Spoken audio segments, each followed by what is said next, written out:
Welcome to Physician Focus. I'm Dr. Bruce Carlin. Diabetes is one of the country's most prevalent chronic conditions affecting nearly 29 million Americans, or 9% of the population. Another 86 million are living with prediabetes, and nearly 90% of those are unaware of it. The disease is now the 7th leading cause of death in the United States and contributes to a variety of other serious conditions, such as heart disease, blindness, kidney disease, and amputations. This edition of our program will take a close look at this condition, examining such questions as why and how has diabetes become so prevalent? What can be done to reduce this epidemic? Can diabetes be prevented? And if so, how? And what are the latest treatments available for patients? With me for this discussion is Dr. Michael Thompson. Dr. Thompson is board certified in internal medicine with a subspecialty in endocrinology, diabetes, and metabolism, and is a physician and chief of adult diabetes clinical research at UMass Memorial Medical Center in Worcester. Welcome, Dr. Thompson. Thank you, Bruce. It's a pleasure to be here with you. It's nice to have you again. Tell me, how big a problem is diabetes? Well, I think that, it would be shorting it to consider it anything other than an epidemic. It's now at close to 10% of Americans that have it. If you're over 65, 25%, that's a quarter of people over 65 have diabetes. That's just remarkable. 1 in 3 Americans with prediabetes due to risk factors for it. And, it's directly and proportionally linked to the increase in obesity in our country. And then it's a global epidemic too, which means that it's a world problem. It's not just a U.S. problem. Is this mostly from our diet then? Is this the underlying cause that we're eating too much? Yeah, I think it's pretty clear that it's related to the kind of foods we eat and the density of calories in our food, and I mean, it's a great thing that we have so much available, but it's also the burden of trying to eat healthy and to eat the right kinds of foods that when there's stuff around that we enjoy and we have lots of good foods and desserts and fast foods and things that people like eating, and it's just not healthy for us. So the vendors that come in and bring you a bunch of scones and some coffee lattes and things like that. It's all good stuff, and I try to avoid it. And it's none of it is good for you, basically. And you'd think that we have known this for a while, and that we've been promoting good health for a while, and you would hope that we're starting to see some change. I think that maybe the obesity rise has plateaued over the last few years, but the slope of those curves, when you look at it, is just amazing. How it becomes more and more and more prevalent, and the kids really, the fact that our younger population are so affected by obesity and having more diabetes is really disturbing. So the curves you're talking about is the curve for obesity? Well, if you look at over the years, if you look at for every year how many people have obesity and what percentage of our population have obesity going back for decades, and then you line up the increase in prevalence of in the number of people that have diabetes, they just match up completely. So I think it's clearly related to our weight and to the obesity epidemic, and that probably pays a lot of into what we need to do something about it. To correct it. So let's be clear, there are different kinds of diabetes. Sure. So that, why don't you review absolutely. that with us, the type 1 and type 2? I think that's important because it's while 90% of it's obesity related, there's definitely more than that. And so type 1 diabetes is a very different condition. It's a condition that has no insulin, and insulin is the hormone that controls blood glucose in our body. and you lose that insulin because your immune system attacks the cells in the pancreas that make insulin. So the pancreas is down a digestive gland in our body, but it happens to have within it these clusters of cells that make a very important hormone called insulin that helps the whole body to take glucose into its cells. If you knock those cells out, you have no insulin, you have diabetes, your blood sugar goes up, and all the consequences of it.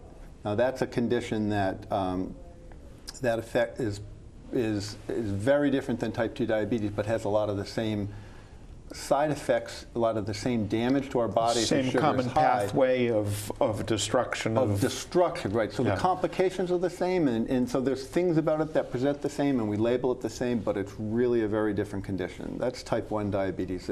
And that's a very small portion of the diabetics. Yeah, we often talk about it as 10%, but I think that it's less than that, really. And in fact, we think of that used to be called juvenile onset diabetes, and because it was really the type of diabetes more common in children. And there's a lot of type 2 diabetes now in kids because they're overweight.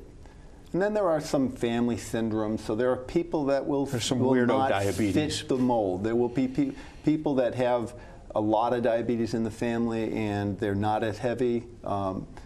But when we're really talking about type 2 diabetes and this big epidemic, we're talking about a condition that is a product of, I think I would agree with you, it's a product of our lifestyles and our diet. So how do we break that down a little bit further? So in our discussions before the show, we were talking about prediabetes, and we were discussing that there's sort of before you blossom in diabetes, you've got prediabetes. How do I know I've got it, and what's that all about? Right. So it's really, this whole thing is entirely a spectrum. You start by being overweight, you probably have risk factors and a predisposition, and then you move through a period where you might have a slight imbalance of blood sugar, and then you move on to diabetes. And I'll talk about the particular numbers, but in general you have to think of it as a continuum.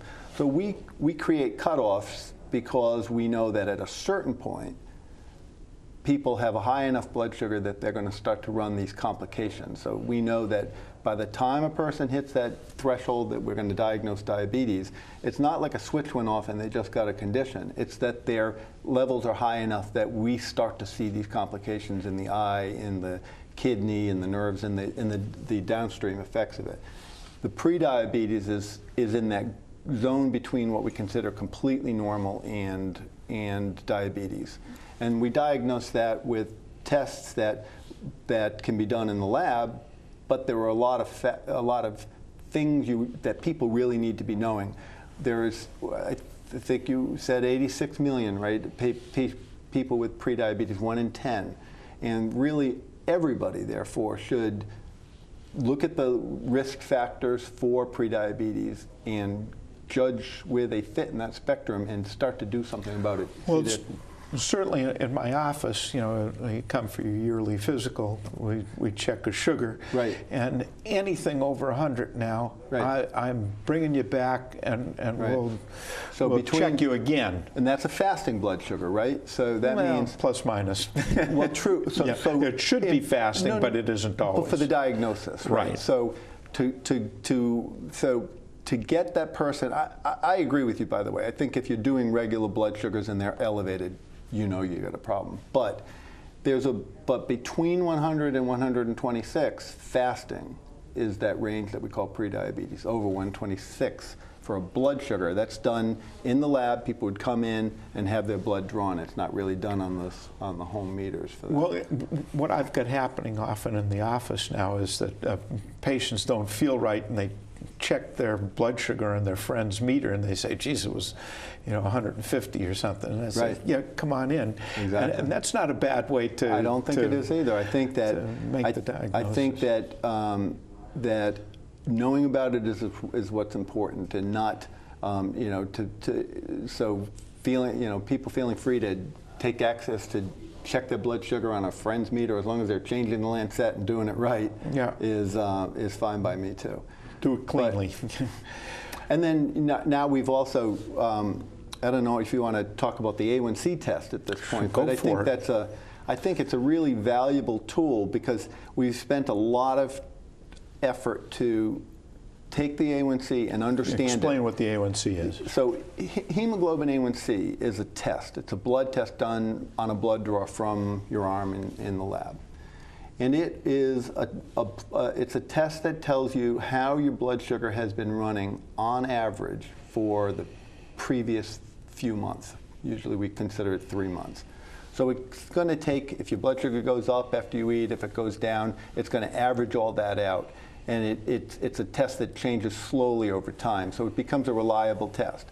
We've also looked to see exactly what a number means in terms of what is completely normal and what is high enough that it creates this diagnosis of diabetes. So, but again, hearkening back to what you were saying, you're saying that we chose these levels because of the likelihood of complications of diabetes. So the same goes with the A1C test. So we backtrack. We take the A1C and we know more about we know a lot about what the blood sugar level that will cause problems, and we know now pretty accurately what blood sugar level that will correlate to with an A1C. And so there's a range. So a normal A1C is a test result of 5.7 or less. And if you're between 5.7 and 6.5, you're in that pre-diabetes range. And the value of that in an office practice is that it's a relatively inexpensive test that you don't have to have somebody coming in fasting for to really make the diagnosis. Although I'm going to agree with you that a random blood sugar in the clinic is a valuable tool too. But and you can use it. But if I'm hearing you correctly, you use it to say you got to change some habits here, buddy, because you're due for complications unless we get these sugars under control. And the other reason I really think that the concept of knowing and people knowing the A1C test is not just an abstract thing that ought to be just your doctor worrying about it, because that's the measure that people know over time. If they have diabetes, they really should know what their score is. It's their best marker of how they're doing. Our goal for diabetes management is to have it below 7%. And I have people that have had years of diabetes who come in and they can't tell me their A1C. It's a point of education for me. I really think that it's important to follow it if you have a problem. So it's a test worth having people understand. So it helps your patients focus and take responsibility for their disease, and that's a main point of let's say patient citizenship. Absolutely. So. If you haven't tested on your friend's meter when you feel funky, how do I know that I've got diabetes? What are the signs and symptoms, and how do we make the other diagnoses? Yeah, let's talk about two things. One is who's supposed to be worried about it and thinking about it, that pre-diabetes. Because if we start talking about the symptoms of diabetes, you already have a very high blood sugar. So symptoms of diabetes are if your blood sugar is high enough that you're starting to have excess urination, or you're losing weight from it, you're thirsty, getting up at night, you can't go through the night without having to get up to go to the bathroom. By that point, your blood sugar is over 200. We want to catch you before that. But those are the symptoms themselves of diabetes: blurry vision, irritability. I'd like to say we should have our audience focusing on if they don't, are they at risk? And those risk factors, those pre-diabetes risk factors, are having a family member, a first-degree family member, one of your siblings with diabetes or a parent with diabetes, being overweight. You know, you can, if you go on to do one of the, like the CDC pre-diabetes screening test, it gives you a score based on your risk factors, your weight, your family history, and your age, and depending on, and actually your activity levels. So if you're younger and sedentary, it's a risk factor, and then you get a score, and it's something I think people should be doing and bringing to their... This is all in an attempt to get people before they have these complications, because once you've got the complications, you've been living with your diabetes way too long. Absolutely. And I take care of diabetes. That's what I take care of in my practice. And I think there's a tremendous amount of need for education in talking about that. But I think it's a tip of the iceberg and it's clearly worth the effort to have people thinking about pre-diabetes and stopping it there. And counseling people to start on their diets earlier than when they've got the diabetes and have to go on a diet. Yeah, I think I think it's maybe not even surprising. I think a lot of people would know they were overweight and that they weren't doing so well. But I think getting to focus on it and to just deal with it, as opposed to putting it off to another day or to wishful thinking. Let's talk about those patients that have migrated over onto, all right, you got the full-blown diabetes, you haven't taken care of it, you've ignored your meter, and now you've got complications. What are those complications? Well, the classic diabetes complications are the blood sugar-related complications are damage to the blood vessels in the eye, so that it can cause bleeding in the eye and blindness.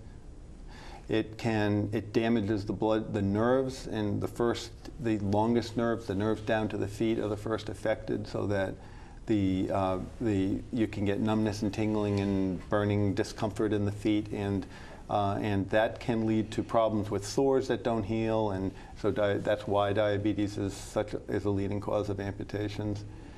And the kidney is very sensitive to high blood sugar and will, if untreated for long enough time, you can damage the blood vessels in the kidney, and it doesn't function as a filter, and people go on to dialysis.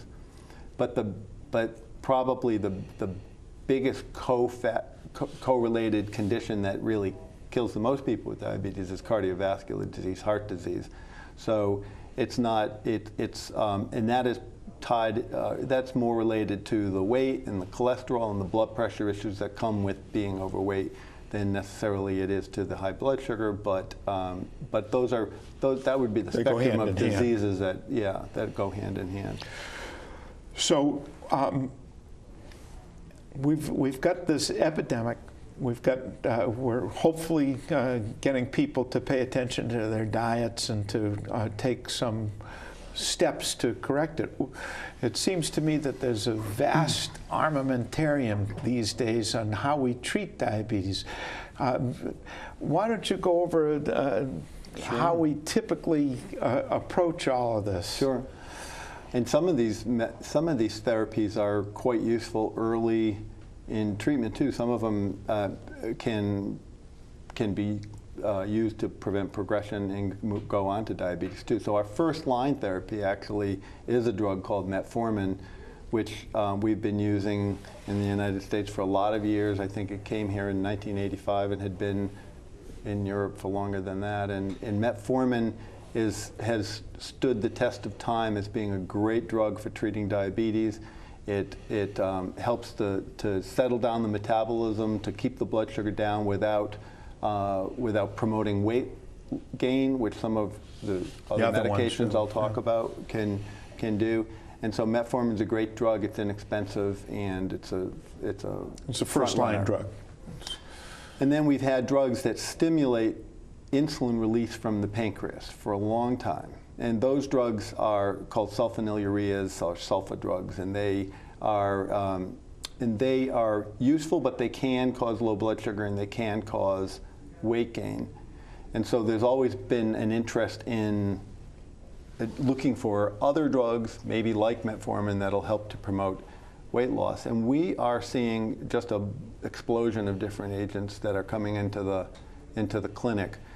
Some of them with very interesting ways of working, like these drugs, the GLP-1 type drugs in milder form by pill. And GLP is just is doctor speak for some enzyme that does something. Like intestinal peptide 1, but which hardly tells you what the drug is doing. But as a category, yeah. it tends to be an important regulator of our metabolism.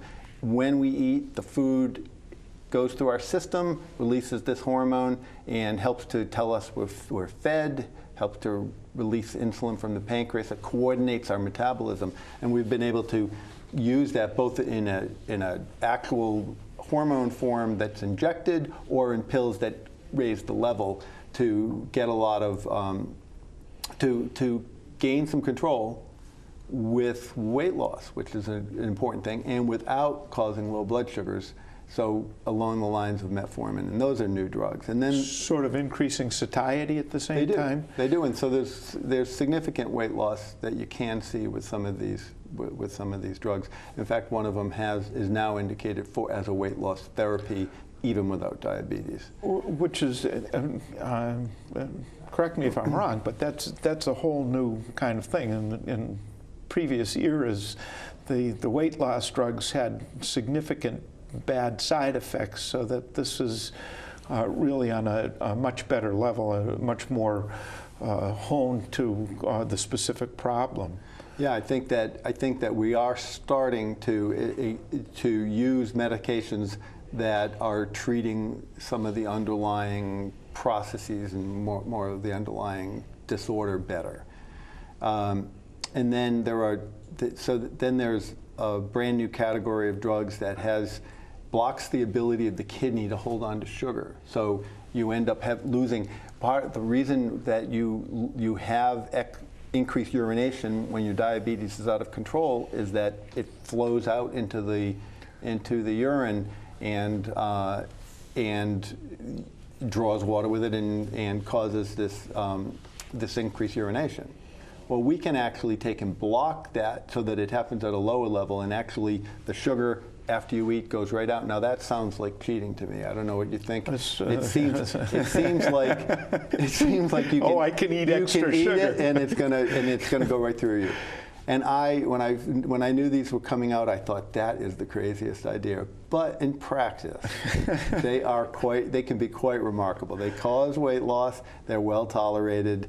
And so they're not as controversial as they may at first sound, and there's a bunch of them out now, and so that's an interesting group.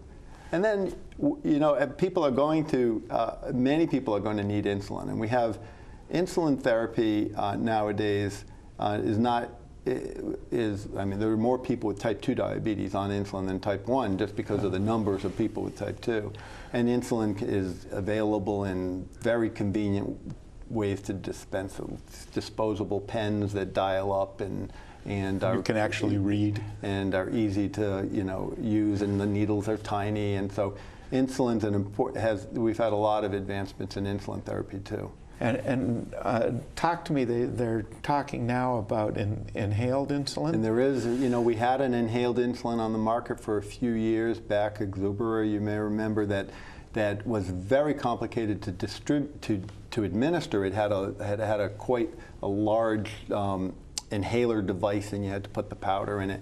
And I think just basically because of the way it had to be delivered, its clumsiness was it just too much. Didn't make it. And this is a very nifty little device. It's a little plastic thing that you pop a capsule into, and you can take a puff, and it gives you insulin right into the lungs. And so it's brand new. I actually don't have a lot of folks that have used it yet, but it'll be interesting to see how that helps people. The idea being that it's so much more convenient than taking a shot. But as you pointed out, taking shots is pretty easy these days with these little tiny needles. So what happens with the type 2 diabetic that are we curing anybody? Certainly with some of the obesity surgery, we've seen dramatic improvements in people's diabetes. Is that going to happen?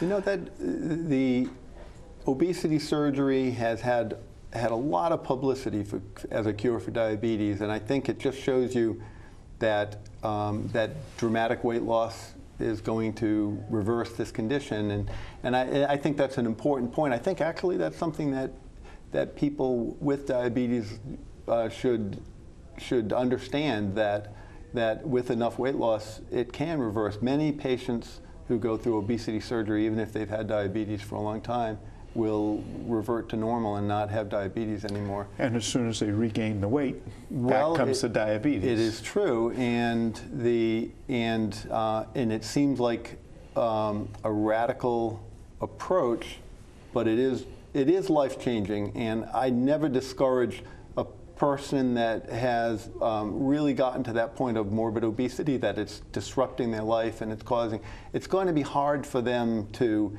reverse that in a way that they can with obesity surgery. So if somebody has gotten to that point, and I support it completely, because it's life-changing for them in a lot of ways, not just in terms of reversing diabetes. It's good for their knees too. Well, Dr. Michael Thompson, you have been a marvelous guest. Do you have some thoughts that you want to leave us with, important thoughts about diabetes? Well, I mean, I think that for me, I think it's important to be positive and to have a good outlook towards taking care of yourself. I think that one of the things that disturbs me the most is if a person comes in and says to me, you know, I'm your worst diabetic, or I'm a bad diabetic, or it's my fault. I just find that negativity isn't helping them, and that that realistically it's a positive approach that I can do it that's going to make the job done. And I think that the key elements are to take action, and to be objective about your situation, and to accept if you need therapies, we're mostly asking people to live a healthy life. We're asking people to eat right, exercise, and those are all good things to be telling people to do. Well, thank you. You've been a wonderful guest. Thank you very much, Dr. Michael Thompson. For more information on diabetes, as well as many other topics in medicine and healthcare, visit our website at physicianfocus.org. I'm Dr. Bruce Carlin. Thank you for watching.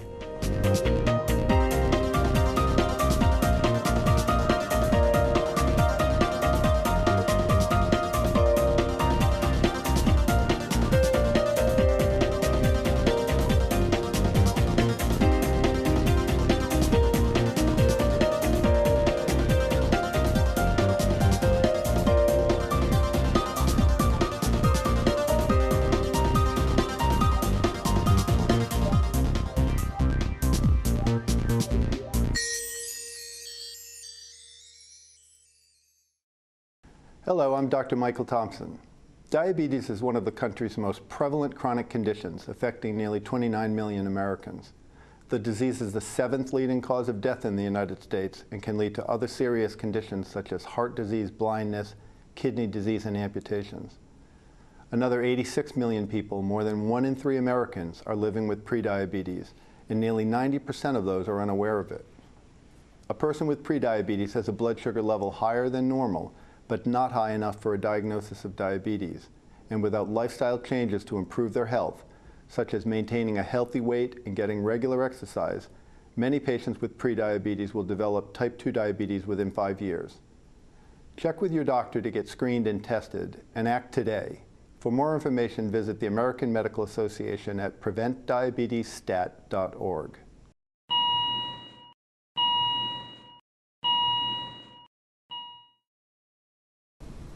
I'm Dr. Rob Friedman. Cancer is the 2nd leading cause of death in the United States, surpassed only by heart disease, and claims nearly 600,000 lives each year. This year alone, nearly 2 million new cases of cancer are projected to be diagnosed, nearly 38,000 in Massachusetts alone. Yet many of these could have been prevented.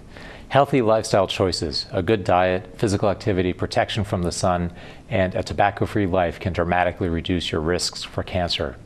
Vaccines are available to prevent cervical and liver cancers caused by infections from hepatitis and human papillomavirus. And screening can prevent breast, colorectal, and cervical cancers and detect many other types of cancers early when treatments are most effective. Talk with your doctor about the steps you can take to prevent and reduce your risks for cancer. To learn more, visit cancer.org.